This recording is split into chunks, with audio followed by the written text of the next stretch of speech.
JAFFOS, ball out, Pro Bowl, Tony Romo, 40-yard dash, boy, don't be slow-mo. Get on the court, boy, I make go. Outside in the sun like Elliot Kobo. I'm running fast, LA de la Cruz. Turn on the JAFFOS, get my news. 7FL doing good, how I knew. All pro, JAFFO, the all pro. JAFFO sports, they speak facts. You talk smack, you get sacked. Come tune in, sit in chat. Sport you like, they speak all that.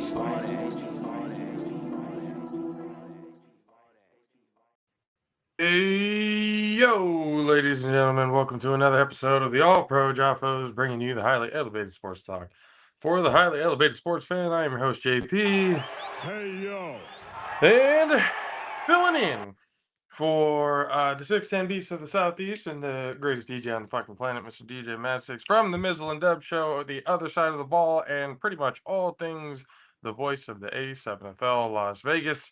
Ladies and gentlemen, please welcome Mr. Dub Alvarez. What's up, Dub? Uh-oh. Good evening, sir. How art thou? Doing well, Are we having technical difficulties already? Already. It seems the McDonald's Wi-Fi still needs to get upgraded on your end. We need to get to the Burger King level, then the Wendy's, then we get up to Holiday Inn, then we can get up to ones above that and more and more. But Dub, appreciate you for helping out and stepping into this episode. Well, always down to spend some time with the JAFFO family. Never a dull moment hanging out with the JAFFOs. Although I must say, I'm really starting to feel my age now, because prior to getting on here, I had some nieces graduating from high school. So yeah, man. I remember when they were babies, and now they're becoming women. God, Lord, where does the time go? I feel the same way for my nieces and nephews and everything like that. Every single time I see them, as older they get, the older I feel, for damn sure. But nonetheless, once again, appreciate you guys for hanging out with us on this Friday, here to talk about a whole lot of things. At the 7:45 time, we've got Jorge, I need to get this right, Myung Jiang Figueroa, Muay Thai fighter, Yes. joining us. He got his revenge, so it'll be nice to be able to talk to him a little bit about that as he goes into the finals for this tournament. So we'll have him at 7:45. But until then, NBA Finals are going on. First game already out the window, and boy, oh boy, was it an ass whooping. The Boston Celtics went and took out the Dallas Mavericks 107-89 to take game one of the finals. Last time I had checked, before anything even started, 89% of the betting down in Vegas was on the Mavericks, and that will go and tell you exactly who's probably going to end up winning this series, taking all of that money back down to Vegas, because that's just how things get run in the NBA. They'll lure you in with the nice, sexy picks and stuff like that. But at the end of the day, they're going to get theirs. But game one, Dub, your initial thoughts on game one of the series, and how far do you think, or where do you think it's going to go from here on? Well, before the final started, on episode 208 of the Mizzle Dub Show, Mizzle said Mavericks in 6. I said Mavericks in 7. So my predictions has a chance to come to fruition.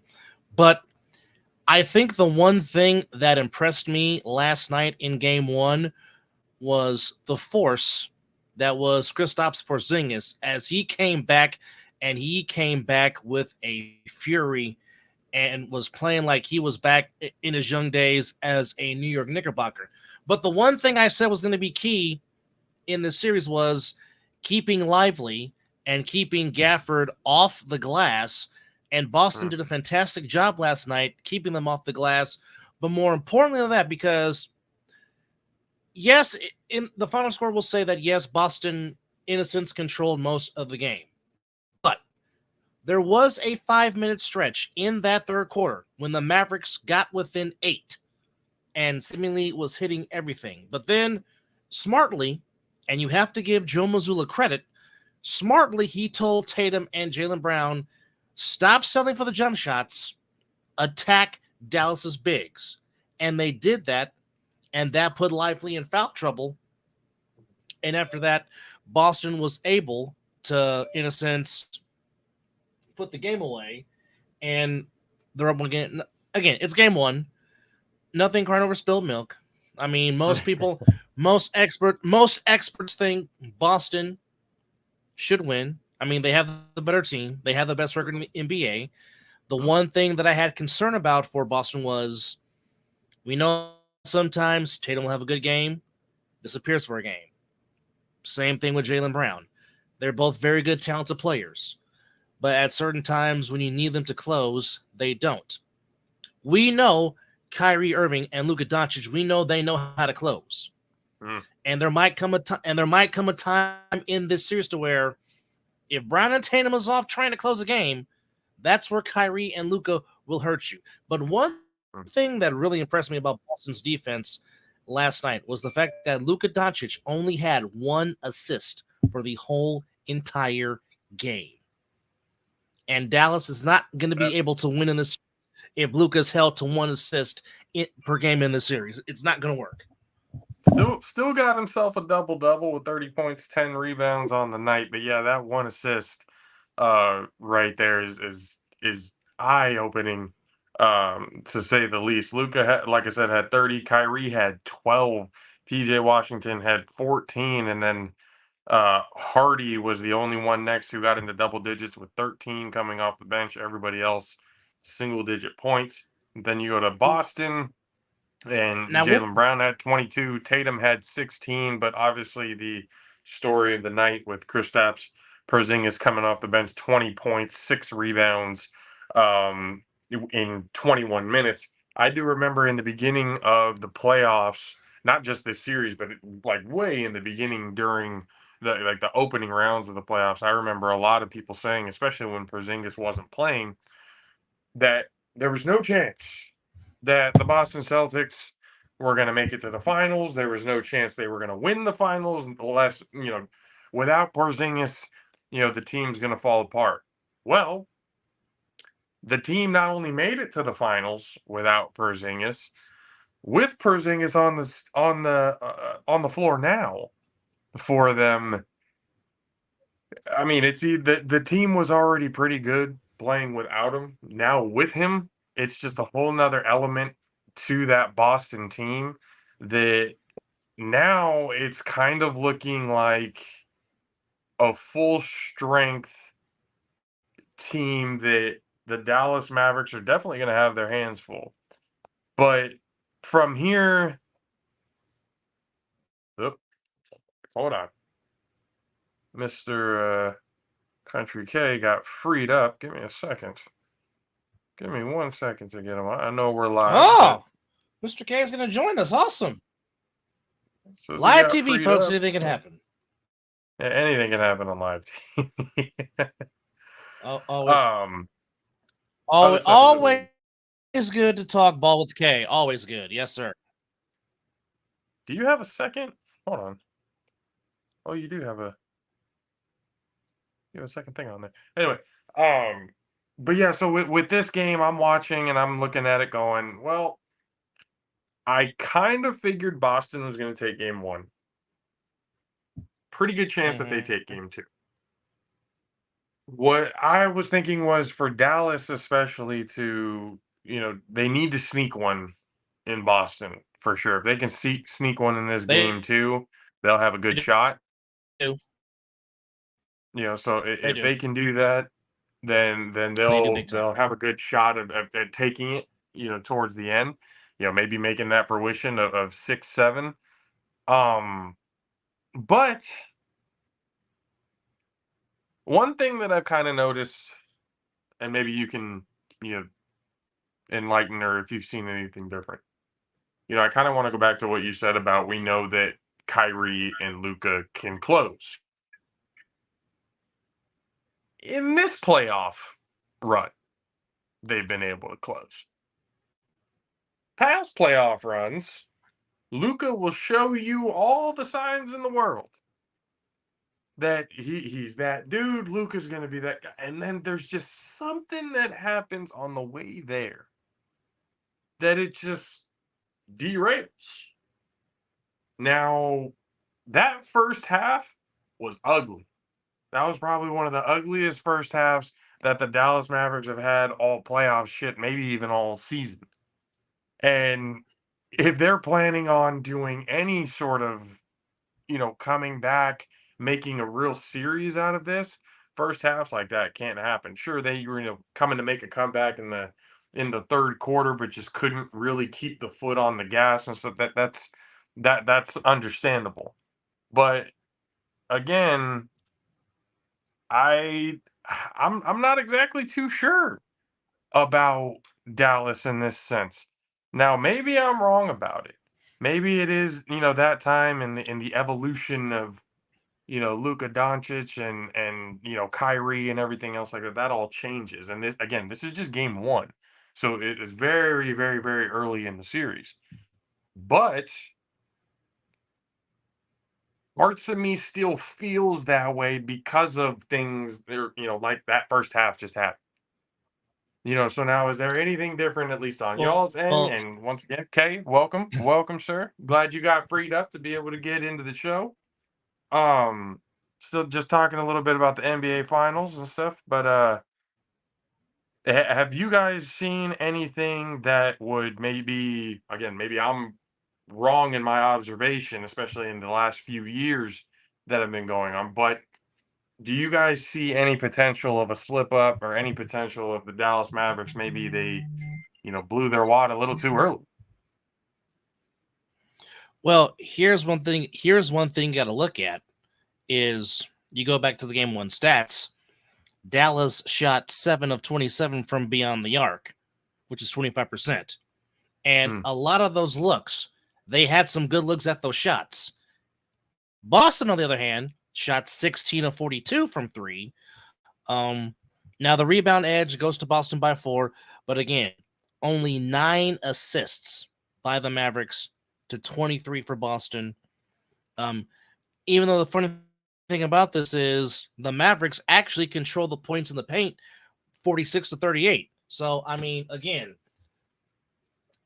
here's the factor. Jason Kidd will adjust because Jason Kidd has become a pretty doggone good coach. Like I said, Jason Kidd has played in 3 NBA finals, won 1. Now he's coaching in 1. So Jason Kidd, for a fact, is not going to be overwhelmed by the moment. He's going to get his team ready to play game 2. But I will say this: if Boston takes game 2 at home, which for the most part they have held serve on their home court most of this playoff run, with the exception of losing 1 to Miami in early in the first round. If Boston holds serve at home, it could be a big problem heading back to Big D for the Mavericks. But we'll see on Sunday what happens. But I think Jason Kidd is the right guy to handle the situation because, like I said, he can go back to his experience of himself being in 2 finals. I mean, he's won 1, lost 2 as a player, took a very good Spurs team to a game 7 back in 2003. So, I mean, Jason Kidd for sure will have Dallas ready to play on Sunday. And Kay, always good to see you, buddy. How are you?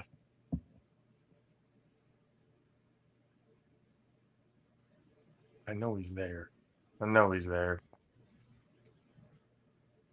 He might be just. You muted, Kay? There he is. I've been muted, but this shit, like, I tried to I'm sorry. I tried to have my headphones to connect. Not my AirPods, but like the ones I just recently bought, like within the last 2 months. And it was just acting funky right now. So I was going to answer your question promptly, but I was doing the whole headphones thing. Okay. So You with the headphones, me with the Wi-Fi. There's always something. Yeah. Technology, right? Right? That part. Oh, all right. So it got a little choppy at the end. Can you repeat your question so I can answer it fully, please? Well, Dub was asking how you were doing, and then I'm asking so far that you've seen in the series, is there anything that Dallas needs to do, or is it kind of I know it's game one, but is it already looking like night for the Dallas Mavericks? Well, I'm doing good, Doug, to answer in chronological order. But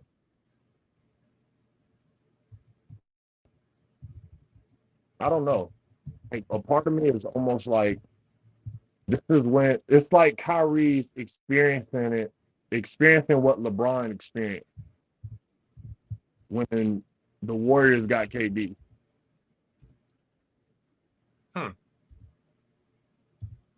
Because Porzingis was literally KD for Boston in a sense to where it's like he's the one piece you can't he was huge. Yeah, he's the one piece you can't match with. And that's what KD was those 2 years the Warriors won back to back. That's the one piece they couldn't match with.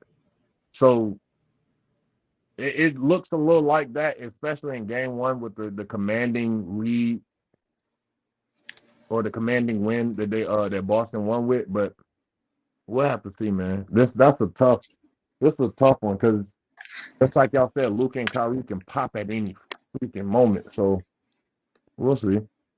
Let's see. It's definitely going to be a very interesting series. One that I'm kind of, excited to see. My brother, being near Dallas right now, is telling me that the pulse out there is palpable. Everybody's kind of on edge, about everything. It's been a very long time since the Dallas Mavericks have been in this situation.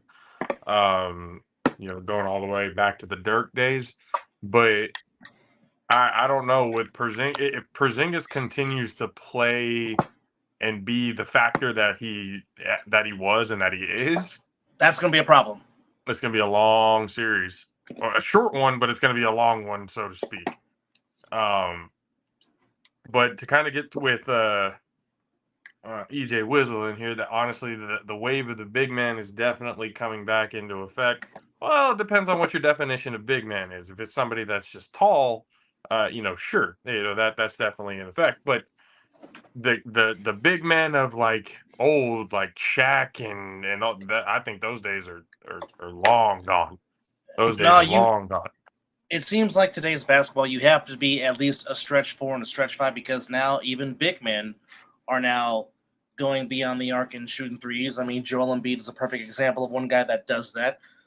Anthony Davis tries to do that, but I mean, the thing is with those particular two is like, why are you shooting when nobody can guard you in the elbow or the low post? I mean, I can always go back to the late Bill Walton when he was broadcasting. He would always say, "Get into the post, get it into the post," because if there's an advantage, take advantage of that. It's almost like, and I hate to use the LeBron terms, but it's like you kept asking yourself with LeBron, why does he not always drive to the rack all the time? Because as physically built as he is, and it's the same thing with Bede, either three things are going to happen. You're going to score, you're going to get an and one, or you're going to go to the line and shoot. Yeah. Well, because I don't know if little man lineups are – small ball will never go away. I don't know about little man lineups being over. That's because again, we call it the Steph Curry effect and everything now. Ever since Steph Curry decided to just be a 3-point god, that's what everybody's been, trying to do. Evolve to that point to be able to keep up with the amount of points being put up on the board. Going with, and I think big men, even though they're 7-footers, close to 7-footers, they're still, like Dub just said, just stretch 4, stretch 5 guys. They're a little bit more I guess athletic, but it's more lanky behind the arc shooting. We used to see it. Used to be a rarity to see big men. Dirk was one of those guys that we were like, dude, there's no reason why you should be able to shoot like that, being that fucking big. Like nobody.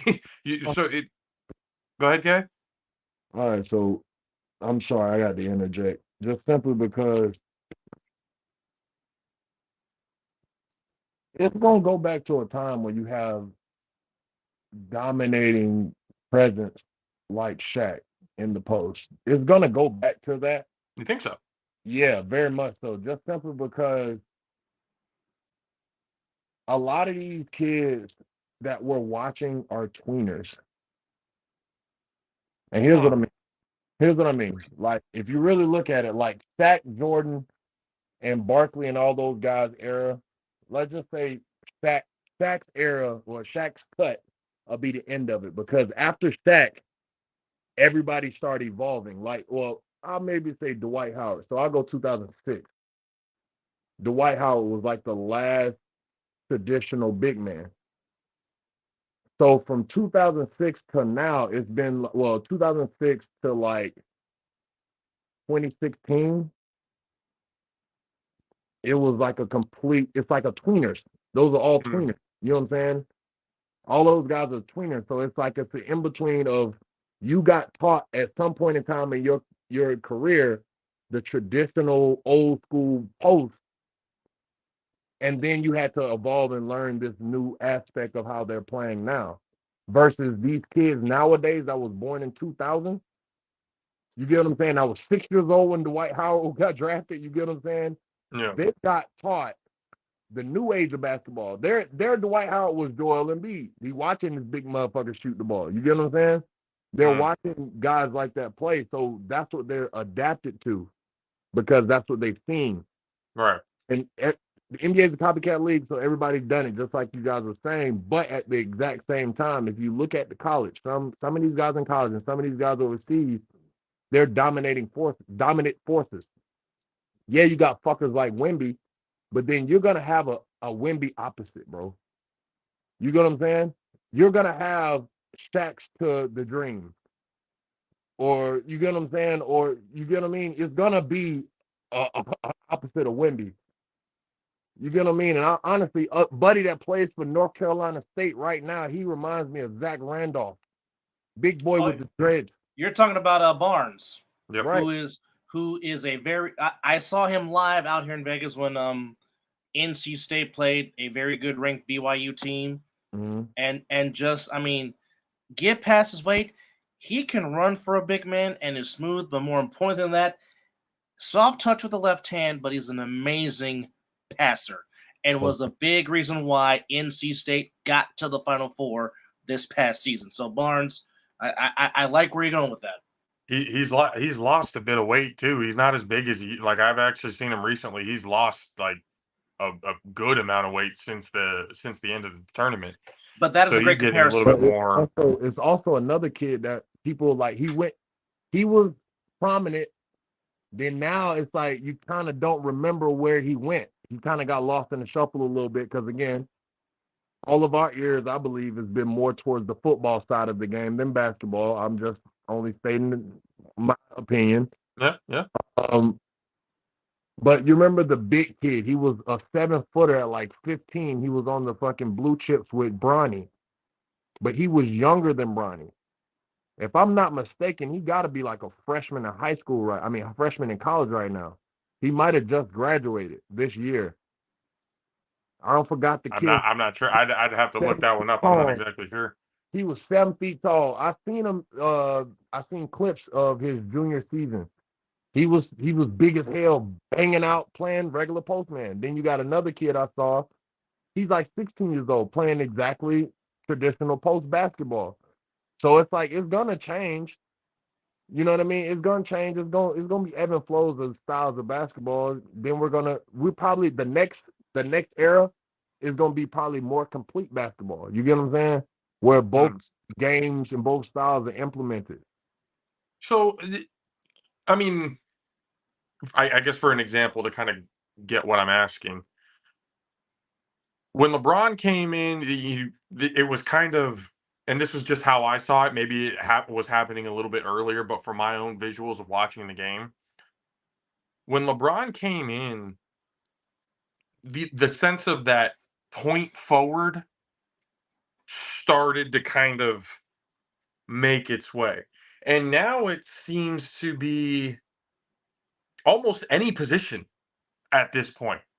can be a point guard. Even the centers at this point with Jokic, Sabonis, even Embiid's a pretty damn good passer for being his size. You're having all of these centers, these big men who have a pretty elite ability to pass the ball. So we're in a point in time right now where all 5 positions could be a point guard at any given time. And you got guys at the center position who are now, and like some of them have gotten growth spurts a little late. So at the time, they're learning point guard, they're learning shooting guard, small forward positions. They're learning all of that stuff growing up so that by the time they get into the power forward center position, they have the ball handling skills. They have the passing ability. They have everything you really need. The only thing that's really lacking, I guess, is that dominant size. This is where I kind of say like that size that when Shaq, I don't think we are ever going to see somebody of that size at the center position again. That's what was he 7'3", 280 plus pounds of just a tank, a human tank. Yeah, I don't think we're going to be seeing that anymore. More athletic and stuff, sure, but that size, like, I just don't see it. Now, you want your jaw dropped? Now check this out. Talking about, big man. Here were your triple-double leaders for the 2023-2024 season. Domas Sabonis of the Kings led the league with 26. Of course, we know about the Joker. He had 25. Luka had 21. Giannis Antetokounmpo had 10. Then it drastically falls down. Josh Hart of the Knicks, 6. LeBron only had 5 this past season. Scotty Barnes of the Raptors, 4. James Harden, 3. Josh Giddey of the Thunder had 3. Anthony Davis had 2. Embiid had 1. K's boy, Bam, had 2. Sengun from the Rockets, he had 2. Paulo from the Magic, he had 2. Wemby had 2. And then you got Butler, Draymond, Leonard, Riddlebook, Randall with all 1s. But look at the drop-off on just triple-doubles, but your first 4 guys are, in a sense, either stretch 4s or stretch 5s. And then your first guard is, an off-the-bench shooting guard with 6. And Josh Hart had more than LeBron. Like, LeBron was always in that top tier as far as triple-doubles per season, but now it's a big man leading it. I think that's where that passing is coming. We're going to be seeing a lot of big, and I think that trend is just going to keep going up, especially for big men, because with big men being able to pass and get assists, either the outside or underneath or whatever, triple doubles are going to be turning into something that before we looked at it going, man, triple double, that's crazy, to triple double, that's normal. That's just, it is, especially for the big men that we have nowadays, again, being able to pass, being able to shoot, being able to be all around players. So we're evolving in a sense of, again, every position can be a point guard, but can you imagine if Shaq was able to shoot and pass like this? Well, personally, Shaq was able to pass better than you think. Shooting, all right, I give you that. That fucking was. So check this. I'll finish after K makes his point. I got some. No, I was gonna say got some very interesting information from my good friend Mr. Matt Ryan, who's watching on my personal Facebook page. He says so. He's talking about, of course, Magic Johnson being the guy that kind of started the whole point forward thing with him being 6'9" by the actual point guard, but then he throws in Kareem and Bill Walton, both played guards until they grew in high school and then eventually transitioned to being center, which is why Bill Walton was so very good at being a ball-handling, ball-passing center and was one of the best all-time passing big men of all time. So thank you, Mr. Ryan, for that. It's a good call. For that little bit of knowledge. It's a good call. I didn't first about Kareem. I didn't even know that. I thought he's just been big as shit, bigger than everybody his entire life, and they put him underneath. Like, like I said, Kareem Abdul-Jabbar and Bill Russell by far have had the greatest basketball careers, period. And don't argue me on it. That's all I got to say. I mean, when we're talking, I mean, Kareem is up there because, again, through college, through high school, through his NBA career, the man did nothing but win. Like, he was a winning. That's why it's odd to me, and we've talked about it on the show before. But Dub, I want to kind of get your your opinion on this. It's very weird to me how the GOAT conversation is only LeBron and Jordan, even though historically we have players who have done accolades way more throughout their career. Kareem's got 6. We're not talking about him. No. He has, correct me if I'm wrong, 4 straight national titles. Correct. At UCLA. I don't remember Michael Jordan or anybody else doing that. MJ only got one. MJ only got one. Right, he had that one, but and Kareem played how many? He played about what, 20 seasons? 20 seasons. You have longevity, you have rings, you have all-time leading scorer up until just recently. How is Kareem not in the conversation? How is Bill Russell having 8 in a row, 11 total, not in this conversation? Well, How is Wilt, not in I don't understand how we've narrowed it down to just Michael and LeBron, even though we have characters in the NBA that there is no possible way you can tell the story of the NBA without these guys. Well, that's a simple answer. The same argument that everybody has for LeBron or why he will never beat Jordan is the same way you look at Kareem, you look at a couple of those other names you mentioned. Because a lot of people I talk to that's older than me, they give Kareem credit because this is what I've heard. So I literally just said this when you were asking this question, but Kareem gets credit for the Milwaukee trip, but they kind of discredit him when he went to the Lakers. You get what I'm saying? Same thing like with Bill Russell. He got a shitload of rings, but he was on Boston. They had a squad. And then he wasn't the best player on that team. But keep this in mind. He might not have been the best player on the team, but Mr. Russell was the heart and soul of that franchise, because if number 6 is not in that lineup, I don't care if it's Bob Cousy, I don't care if it's Casey Jones, I don't care if it's Paul Silas, Don Nelson, John Havlicek, all the great Celtics you want to put in there that Red Auerbach put together. If number 6 is not in that starting lineup, if number 6 is not on that sideline, the Leprechaun does not win 8 in a row in 11 and 13 years, to which, by the way, Bill Russell was the player head coach of the last 2. See, a player head coach too. Like, goddamn. Like it and with Kareem, he was with the Lakers and stuff before Magic got there. He was traded to he was traded to the Lakers in 75. Okay, now the only thing against Kareem is, in 87 and 88, by far, Magic and Worthy were the 2 go-to offensive players on the last 2 Laker championships of the 80s. No question about that.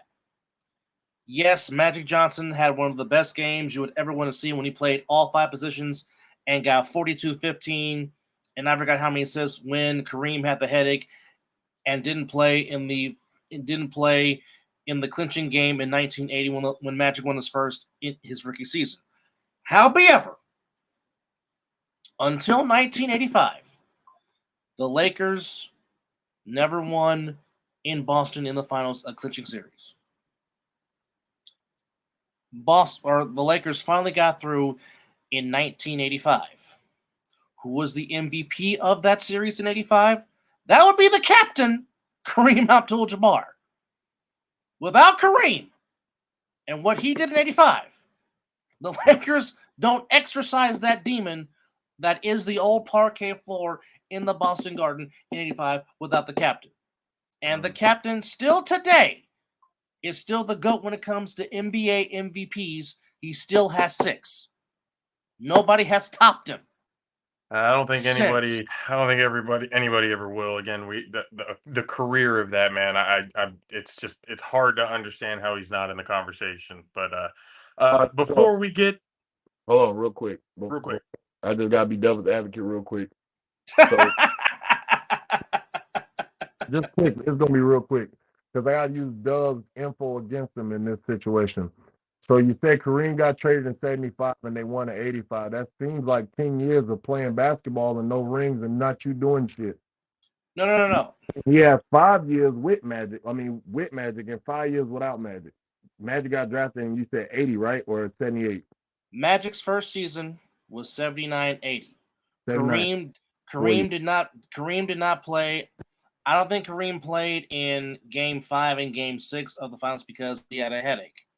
Right. And that's where the famous plane ride where Magic sat in Kareem's seat on the plane and he said, "I'll be the captain for the day." And of course, that's where Magic had that memorable 42-point game in Game 6 against Philly to where the Lakers got them. Now, to be fair, that series, Kareem probably should have had the 7th MVP, but because of how well Magic played towards the end of that series without Kareem on the floor, that's when they gave it to him.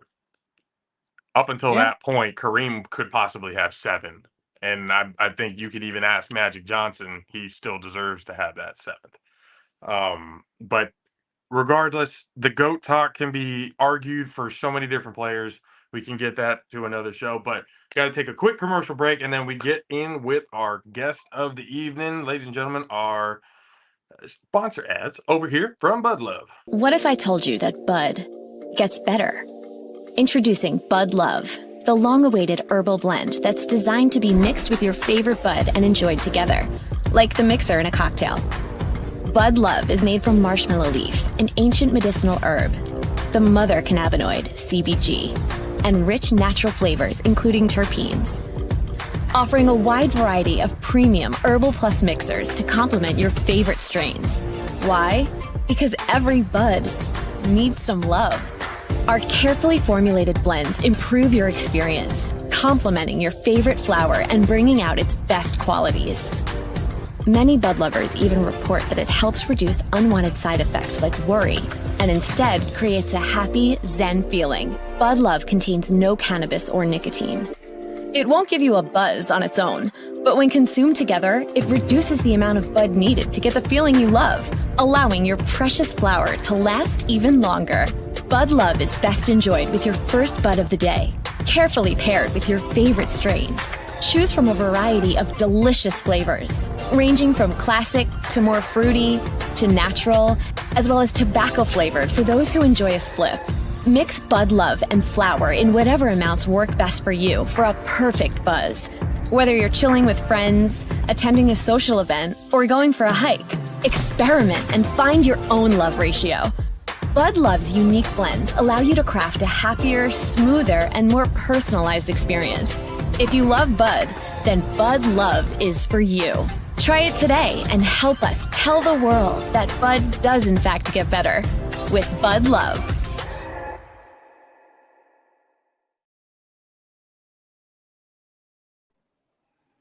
And yes, ladies and gentlemen, go to budlove.com. Use the promo code Jaffa Army for 15% off of your order. Ladies and gentlemen, please welcome to the show. He is known as Xiang, and I'm trying not to butcher it.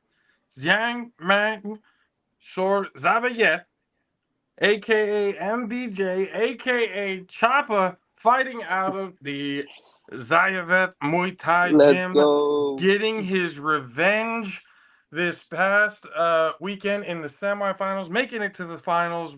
Please welcome to the show, ladies and gentlemen, Mr. Jorge Figueroa. What's up, Jorge? How are you, sir? Doing well, brother. You know, I got sick 2 days ago, but I'm barely getting over it now. But I'm feeling great, loving life, enjoying the win. You know, yeah, that get back tasted so good. I mean, a third round TKO from a Mm-hmm. very nicely placed elbow. I had the pleasure of being able to watch the fight and, Oh, and everything how it went down. I would have to say revenge is definitely sweet, yes, for sir. this one. How were you feeling going into it, and then post fight? How was everything feeling for you? I mean, going into it, I was extremely calm, extremely relaxed. I was focused.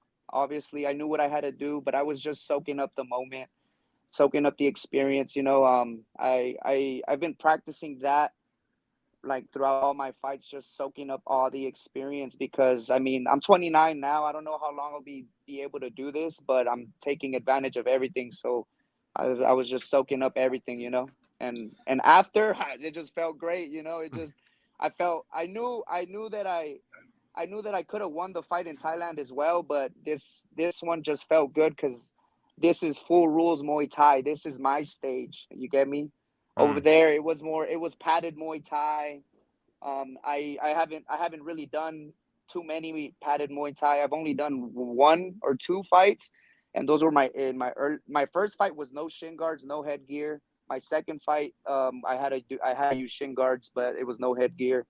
My third fight was no shin guards, no headgear, and then my fourth fight, that one was also shin guards, no headgear, and after that, no headgear at all except the one in Thailand. That one mm. was headgear, and it was Okay. definitely an So experience to learn from. But I like full rules Muay Thai. Good up. so going through training camp, Chopper, was the strategy with you and your trainers was the strategy to go for a stoppage? Was that the mindset implemented from the start of camp up until fight night? Not necessarily. Well, yeah. I mean, we knew we could do damage. We knew we could do damage.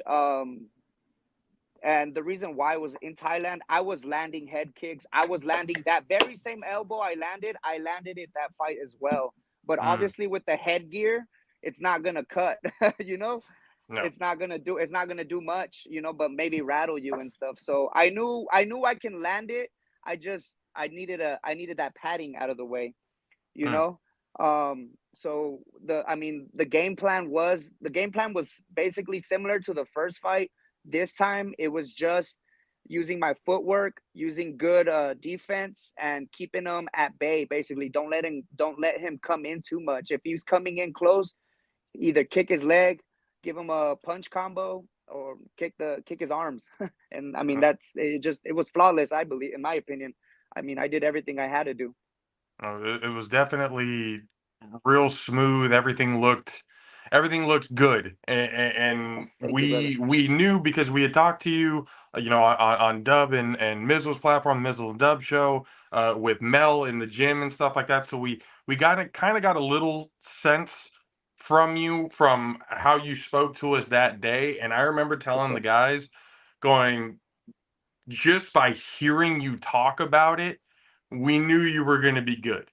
We knew that there was, because you had that mindset. Even though it was a loss, it was a learning experience. You know what I mean? You took Yeah. Not it just as that, go ahead. not just that, the way he was kicking the bag towards the end of practice, those active feet. It's like you don't want none of that smoke for real, because those are some very quick, accurate, deadly feet, folks. I'm telling you, Those are it's a yeah, and sight that's to our behold. daily work. That's daily work right there. We throw hundreds and hundreds of kicks, in thousands kicks weekly. And it's just reps. It's just how much reps you get in, and then it'll show out when you actually perform. And for what we like to do here, we just like to give, everybody, for the Jaffo Army, Jaffo family, just a little bit of insight on who you are, who the guests Okay. are, how they got to where they are. We just want to, get to know them. So going into Muay Thai, I remember you talked a little bit about your background in soccer. But hmm for those who haven't obviously been able to talk to you and stuff and really know, how did you get into Muay Thai? So I had a buddy. His name's we'll call him Herb. That's what everybody calls him, Herb. We used to work together, and he would fight at that time, and he would train. And he one day he came with boxing gloves. He's like, "Hey, let's put them on." And I was like, "Hell yeah, let's do it." And he was surprised that I put them on. And then since when I put them on, and we did our little round and everything, he's like, "Bro, you should try it." At that point, I just kind of like shook him. I was like, "Nah, you're crazy," you know. And I was scared too, so I was like, "Nah, fuck that." And then a few years later, like we kind of went our separate ways, and then we met each other again. And he told me like, "Hey, I'm running a class. Come join us." And I did. I joined it, and ever since then, I love the training. And then at that time of my life too, I was kind of like, I would say, depressed. You know, I was looking for something. I was looking for something to improve myself, because I was just like, I don't know. I just felt like I was just waking up to work, you know, just bored, I guess, you know, just I was just bored. I needed something to I don't know, to let out my manhood, I guess. I don't know. You know, just something to let out, because soccer, I was kind of bored with soccer. I was just playing indoor soccer at that time. And then yeah, so he told me to come. I started fighting. No, I started training, and then probably like, I think it was 3 months in or 6 months in, my current coach Vin, he offered me a fight, and I said, "Let's do it." I was like, at first I was shocked, because I was like, I was insecure at that time too. I was like, "Are you sure? Am I ready?" He's like, "Hell yeah, let's do it." And I was like, "All right then." And, you know, I respect him a lot, so since he asked me, I was like, I gotta, you know, he believes in me, so I gotta believe in myself now, you know. And I jumped in there, and I loved it, man. Ever since then, I just been doing it. I've been doing it on and I took a few years off, obviously, because of COVID, and then I got an injury. But then after that, I've been working, just been working and grinding, man, trying to get as many fights as I can. I'm looking to go pro, obviously, as well. But it's just getting the experience, man, because all these other top level fighters, they have crazy amount of experience, you know. So I'm just trying to get the same work, you know. Yes, sir. Hey, what's up, man? That's I'm trying to say, I ain't got no picture up right now, because I'm on my phone. We freaking around right now, bro. But I'm gonna ask you a question. Probably your homeboys or whoever in your circle probably asked you when you first started fighting. What was running through your mind the first time somebody punched you in the mouth in a fight? when they put in a fight. I Yeah, mean, like the organized fights, not. You know what I mean? We've all had street fights and stuff like that, but like getting into Muay yeah, Thai ring and taking in it. a Muay Thai ring. I mean, I haven't, to be honest, like in a fight, I haven't really gotten hit that hard. Yeah. In a fight, in sparring, or like in the gym, I always spar with like the heavier dudes or the bigger dudes, just because if I can fight with them, anybody my size, you know, they ain't gonna cut it, you know. They're not really gonna do much. Right. But yeah, in training, I get hit hard all the time. That's when like the first time I got hit hard, I was just like, man, I realized that I wasn't who I thought I was, you know. You're just like, oh shit, you know, like they exposed all the holes that I had. And like, I kind of like, I was so mad. I was tearing up inside. I was just like, oh, you know, like I was just angry that I got hit like that. Yeah. And it's just, I don't know. And then that motivated me too. Like, let's, you know, like I want to hit him back. I want to be good enough to hit him back and hurt him the way he hurt me. Right. And, you know, it's just, that's just the way I took it, I guess. Right. No, I Kind of feel that completely. that controlled chaos and stuff at the end, having to be able to kind of develop, you know, that mindset. You know, so now you're developing, you're fighting, you're gaining the confidence of your coaches, you're gaining the confidence in yourself. Everything is kind of going along. How did the nickname? I know you talked to me off air a little bit on what the nickname kind of means, but for those who don't know, how did you get the nickname Jiang Miang? Okay. Yeah. And what does it mean for those who don't know what it means? Okay, so my fight name is Siang Miang Sor Jiang Sayabe. Miang. There we go. Yes, Siang Miang. So Siang Miang is a notorious trickster. from like Southeast Asia. He like it was told like in like folktales. So he's just like so he's a trickster, right? So my coach, they used to tell him these stories about this trickster when he was young. Like these are like bedtime stories. But he's a trickster, and when he first saw me train and started seeing me fight, he said like, "Hey, your style and the way you fight reminds me of Siang Myung," and then hence he gave me that name, Siang Myung, because I'm a trickster. That's my style, you know. Like I like to set up traps.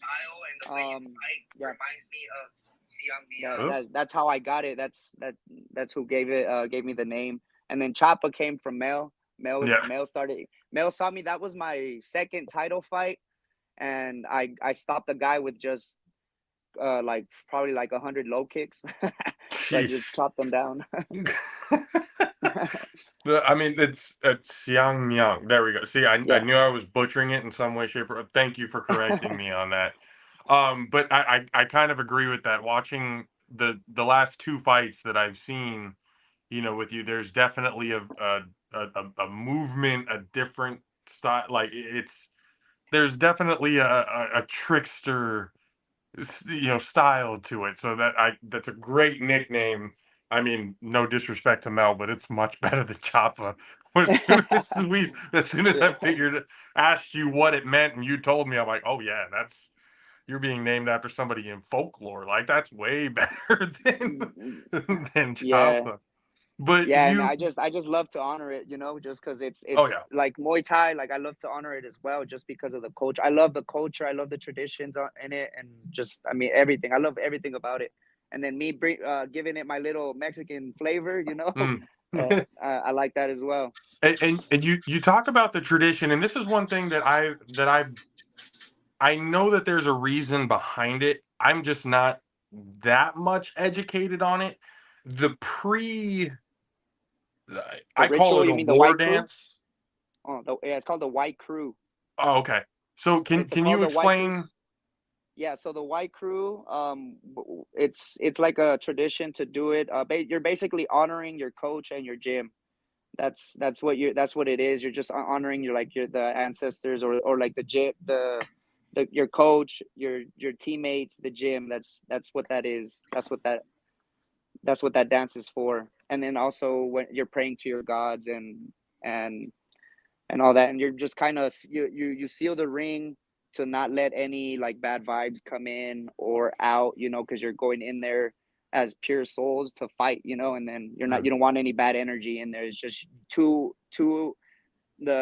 two people that are in there's energy. You get me? That's you want to seal that in, and then, but yeah, that's basically why that dance is there for. Okay. How do you? Because I know different fighters, they have different dances. Yeah. How did you come up with yours? So my coach taught me it. I mean, usually your coach will teach it to you, and then Okay. everybody in the team will do the same, or they can mix it up. We all have our own little dance. We mix it up here and there. You know, we give it our little flavor, but it's still to honor the gym and our coach.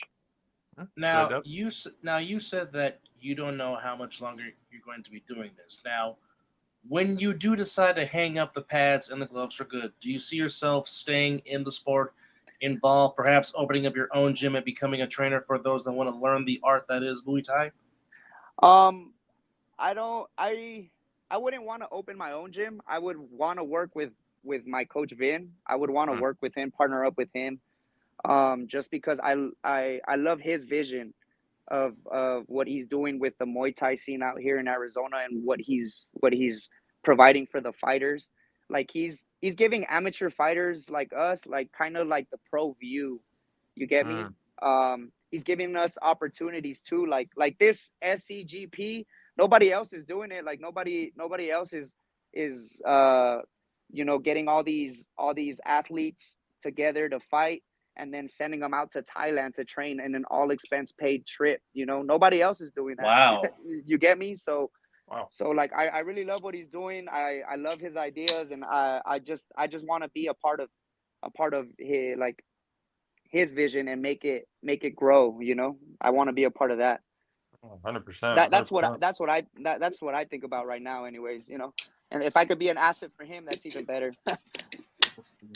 And then so you get your revenge. You're on to the finals. What is now the vision going in there? What's training camp going to be looking like? What's the mindset going into this finals now?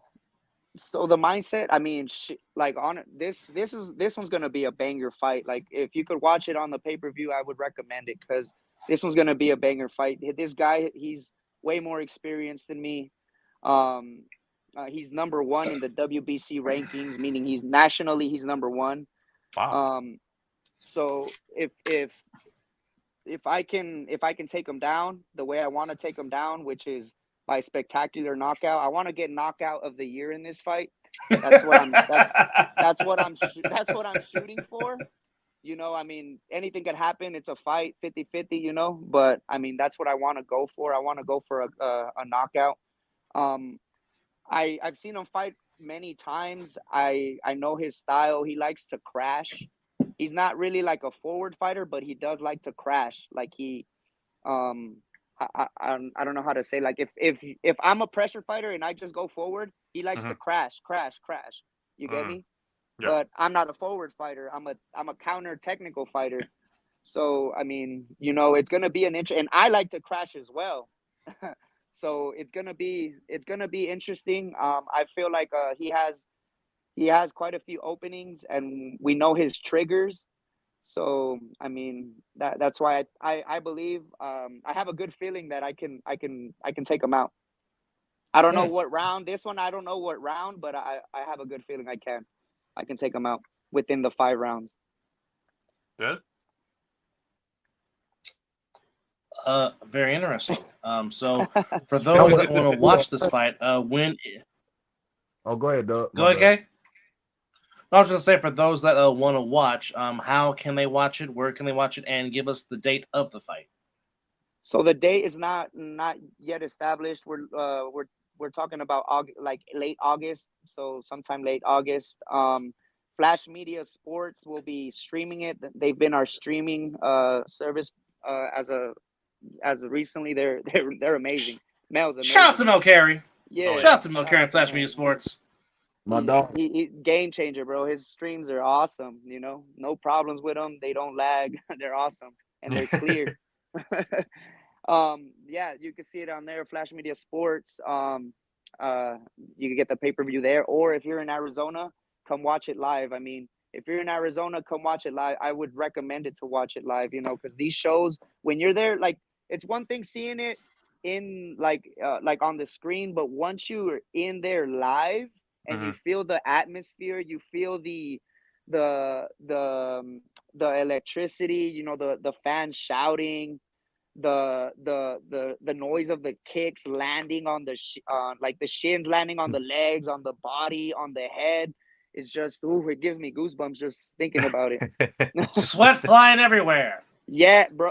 Yeah, and then I mean, you could get some beer, you could get some liquor, alcohol, whatever you want. There's food there too. I mean, what else do you want? Damn good. My type of party. Hey, so let me ask you this. Gotta keep it not family friendly.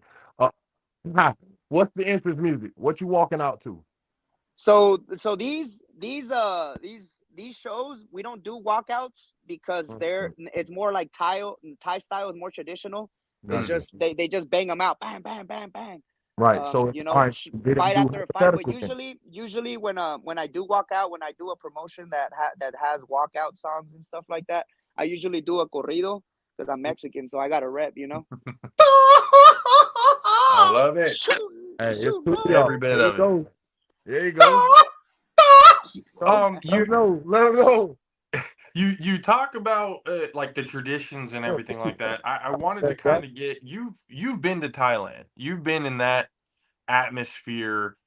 What is it like being immersed in that atmosphere out in Thailand? Oh man, if you ever been to Mexico, it's like Mexico. It's like Mexico. It's not really that different. I mean, the food is a little bit more spicier. They got more noodles.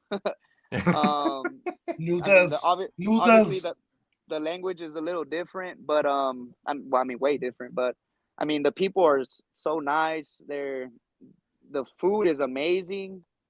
Everything's so fresh.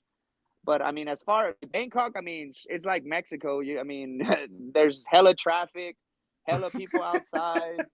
Wow. People are brown. I wouldn't think that. Yeah, I mean, Traffic in Thailand. Traffic in Thailand. in Bangkok, especially in Bangkok, the city. I mean, it's like when I was out there, I was on a motorbike most of the time because when you're in a car, you're gonna be stuck in traffic at least 45 minutes.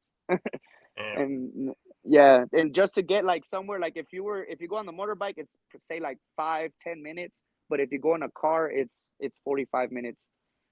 Wow. Yeah, I can only. I'm crazy. starting to imagine it right now. And you've done the training and stuff over there too, right? Yeah. What's So when I went the out there, I went out training there for 2 regimen? How weeks. is that? Well, you wake up in the morning, you run. So you'll run about 5K miles or 5K. So what is that? 3 miles in the morning. Then you train. You do the first session, and then you go back and train in the evening. You'll run another 3-4 miles, and then you train again, and you spar. You either hit pads or you spar or you clinch. And then you just do that twice a day. I didn't really get to eat much food the first week because I was cutting weight for the tournament. So the whole week I was basically on a diet, not really eating much. You were Just in the training. gym and you were talking about oh yeah, I just need to shed a few pounds today. For the normal human being, shedding a few pounds takes a couple of weeks, or, just a few Yeah, more no, days and stuff.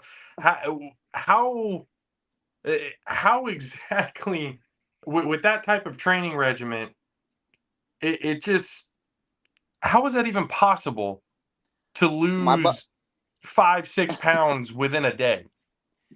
I mean, my body's dialed now, but I mean, like here when I'm training, I mean, I do my run in the morning. I do 5 miles in the morning, and then after I go to work, and then from work, I go straight to the gym.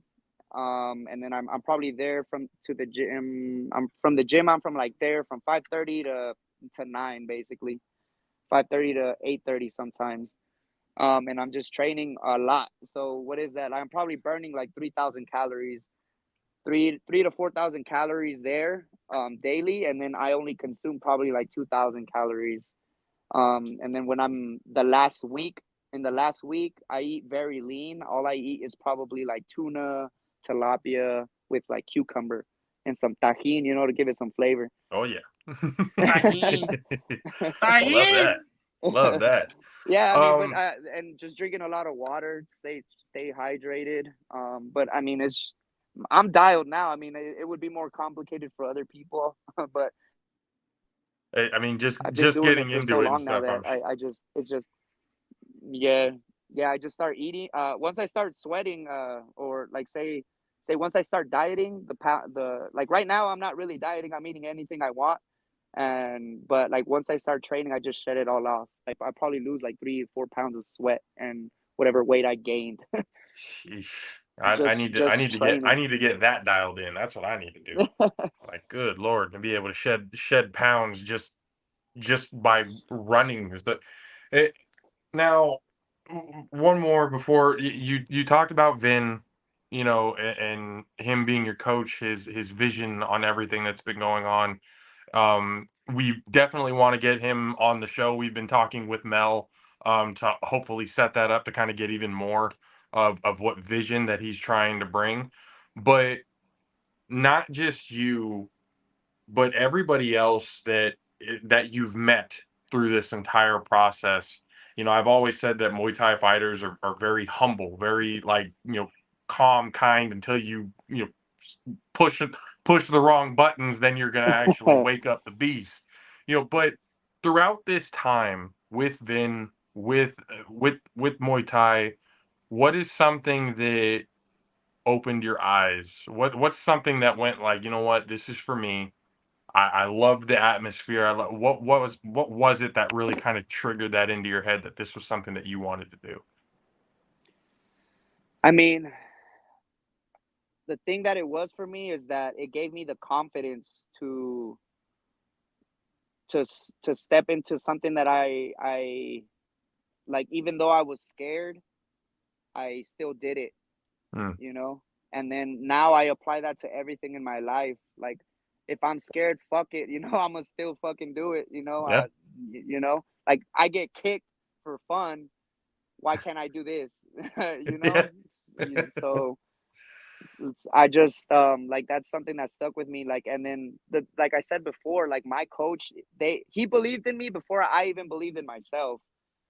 So, you know, like, that also, like, the whole community, the whole Muay Thai community believes in me more than I believed in myself at first. You know, now I have that confidence to believe in myself. But that's something like that community gave to me, and that stuck with me, and that's why I feel kind of it's my duty to, like, to give it my all. And that's, yeah, I mean, that's kind of why I do it now. I mean, I just obviously I want to get better as a man. I just want to be the best man I can be. I want to be the best Muay Thai fighter I can be.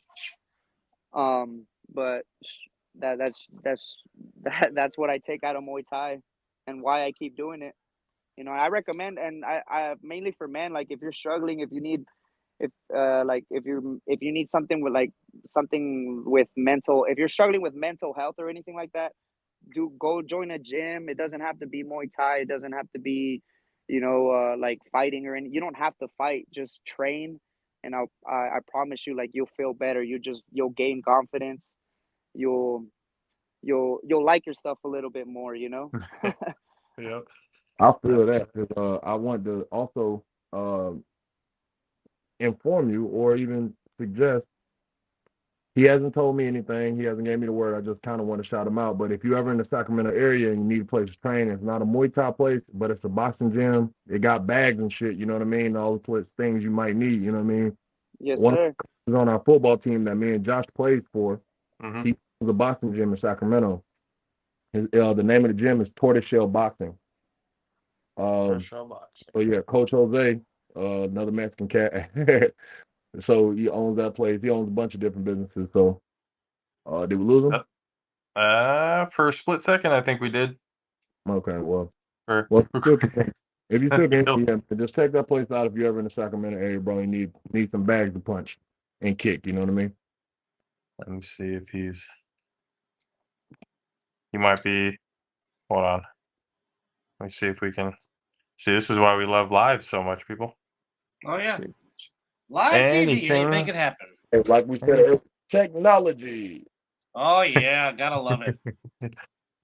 He might be either getting a phone call or, you know, something else that's going on. But I mean, either way, you know, if he pops back up on the screen here, we'll give him a proper well, looks like, yep, off. Okay. Well, that's live, everybody. We wanted to give him a proper send off, but what? Oh, what? There he is.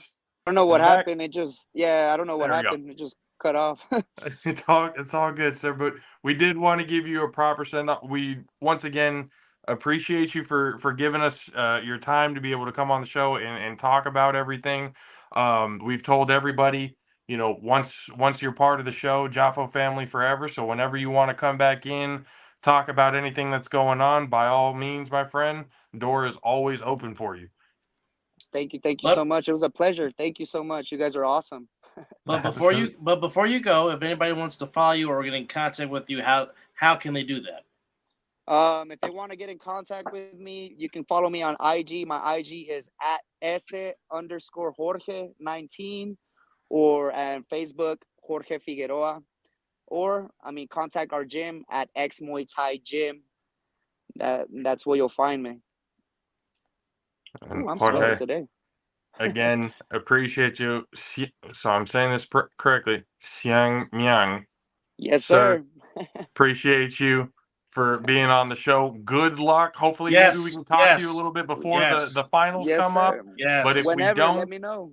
Good luck. We will be watching. We will be paying attention. Ladies and gentlemen of the JAFFO Army, Mr. Jorge Go for that Figueroa. knockout. Yes, sir. Let's go. Let's go. Have a good night, fellas. Yes, Thank you, sir. same to you Jorge, guys. have a good one. That's Jorge Figueroa of Ex Muay Thai Gym, part of the SAAA, the Southeast Asian Arts Alliance. That I'm getting that correctly.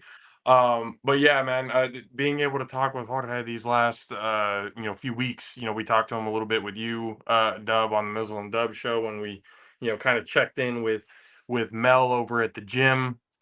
We've been obviously paying attention with Mel sent, having us being able to kind of watch everything that's been going on. Once again, Absolutely. shout out to Mel Carey and Flash Media Sports. That partnership with ourselves, with the Mizzle and Dub show, with Flash Media Sports, with where that's going to be going, ladies and gentlemen. I swear to God, I've said it years and years. We've been on this show for about 4 years now, and every year I kind of say, things are building, things are building, things are building, and they slowly but surely are building. But we know with this partnership with Flash Media Sports, with Mel Carey, with everything that's going on, it is definitely going to be something that we are really, really looking forward to and super excited about. So keep an eye, keep a lookout, and just bask in it, because there's going to be, we love doing things, bringing on, obviously we talk about football, we talk about basketball, we talk, now we're slowly kind of starting to talk about baseball, um even though I'm still kind of protesting, but we love bringing in sports athletes, coaches that nobody's really paying attention to, because all of this, leads into bigger and better things. When Kay, brought up the A7FL, did we ever think that we were going to be partnering with them? Not really. We just kind of, we were talking about them, and then boom, here we go. We got something going. We talked to Mel over championship weekend of the A7FL last year. We talked over the table and stuff about, things that could happen, but now it's, things are really starting to kind of come into fruition now, and it's something really exciting, and something that I'm really looking forward to these next few months, and hopefully these next few years, being able to put the slogan of "We build together, we grow together" to work, because that's really been something that, myself, I'm just speaking for me here. I have been so honored to be able to learn and be able to kind of get to know especially, guys like Dub and Mizzle, and Derek Duncan, the Viking, Chris Vieira, Matt Ryan, Corey Hammond, Big Rob Fabian, just everybody from the A7FL, everybody from, Flash Media Sport, this whole partnership, getting, Tyler Fitzgerald from the United Legends League now, being part of the group, Coach Zoe, just, this show has brought us so many different people to be able to connect with and talk to. And, again, the family is growing, and we love being a part of it. We love you guys being a part of it. We appreciate you guys being a part of it for this entire run. Be a friend, tell a friend, let everybody know. Go to the Pernada Bros Productions YouTube channel, get into the subscription. Let everybody, we're trying to get to 500 now. Go to Mizzle and Dub show, get them with them. Go to the other side of the ball. Go to everybody that's affiliated with this, because we're about to grow into something that nobody expected. And like Mel said, this is about to be a robbery. We're about to be coming in here and just taking over the game, and I'm excited for it.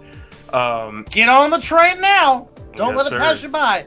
Get on the train right now. Again, people, we appreciate the hell out of you guys for hanging out with us. We appreciate Jorge for coming and hanging out with us on the show. And we will see you guys again next week. For myself, for the 610 Beast from the Southeast, Mr. Country K. Thank you, Dub, for filling in from the Mizzle and Dub show. We will see you guys again next week. Deuces. 210 Mizzle and Dub show tonight. Come check us out. For all you night owls, go check it out. We'll see y'all later.